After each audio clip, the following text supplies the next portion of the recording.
Hey, good morning, church. Hope you guys are having a great morning so far. As you know, we are studying through the New Testament. We just finished the book of James, and now we're into First Peter. So, First Peter, as the name suggests, was written by Peter, and Peter is writing this letter to the people in the Roman provinces, to the Christian believers in the Roman provinces. In this time, the Roman Emperor Nero is persecuting, torturing, and even killing a lot of the Christians.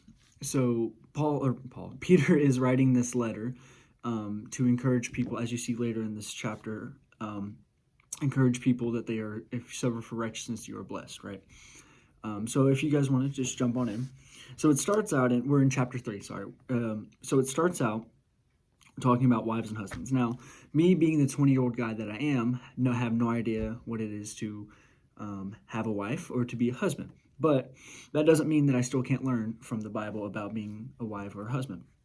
So, verse 1, it says, "In the same way, wives, submit yourselves to your own husbands, so that even if some disobey the Christian message, they may be won over without a message by the way their wives live."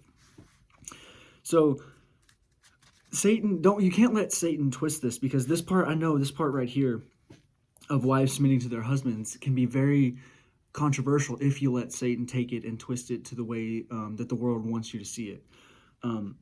There's a lot of argument about stuff like this, that women are under men, and you can't read this and let Satan twist it.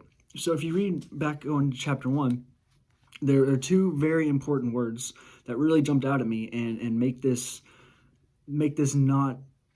more coherent and make it not being able to be twisted. And those two words are "so that." So that is saying why should, in this instance, why should wives submit to their husbands?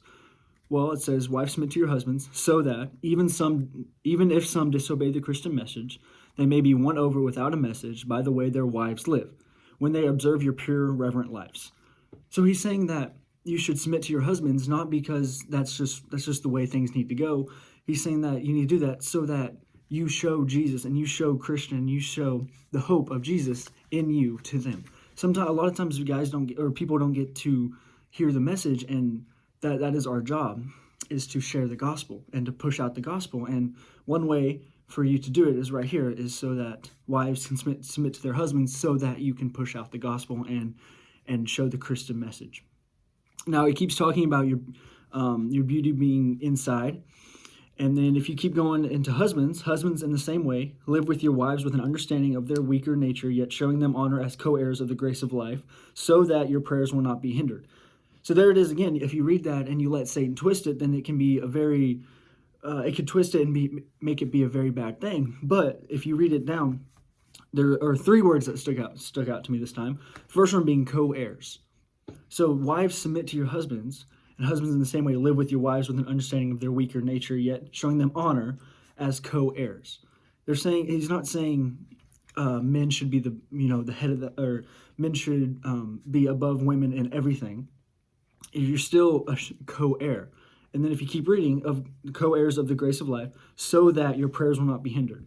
You're not doing it just like wives submitting to their husbands. You're not doing it just to do it. You're doing it because your prayers will not be hindered.